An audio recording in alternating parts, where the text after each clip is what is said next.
মায়েরা যে বিষয় নিয়ে সংবেদনশীল থাকেন সেটা হলো বাচ্চার ওজন।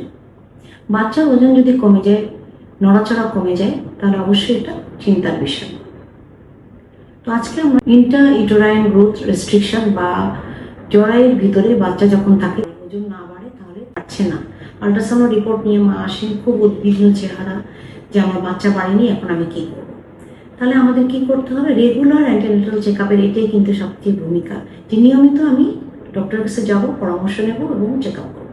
তখন আমরা কি দেখি? বাচ্চার ওজন মাপার জন্য আমরা সাধারণত মায়ের ওজন দেখি বা মাকে চেক আপ করি এবং ডপলার আল্ট্রাসাউন্ড করতে দিই। ডপলার আল্ট্রাসাউন্ড করলে আমরা কি দেখি? যে বাচ্চার মস্তিষ্কের ভেতরে অক্সিজেন ঠিক মতো যাচ্ছে না। আম্বিলিকাল কর্ড, এটা যেটা বা ফুল নাড়ি, এটা দিয়ে রক্ত অক্সিজেন ঠিক মতো যাচ্ছে। এটা ছোট 36 সপ্তাহ, সেই তুলনায় আগে 32 সপ্তাহ মতো, এটাতেই ভয় কিছু নাই। অনেক সময় দেখা যায় মা বাবা শারীরিক গঠন বা মা বাবার উচ্চতা কম, তখন কিন্তু বাচ্চা ছোট থাকে। এখন এই পুষ্টিকর খাবার খাবো, প্রচুর পানি খাবো, বিশ্রাম নেব, বাচ্চা নড়া প্রতিদিন 10 থেকে 12 বার হলো কিনা এটা বলবো। গর্ভাবস্থা আসলে একটি সংবেদনশীল সময়। এই সময় অবশ্যই আমাদেরকে সচেতন হতে হবে এবং নিয়মিত চেক আপ করতে হবে।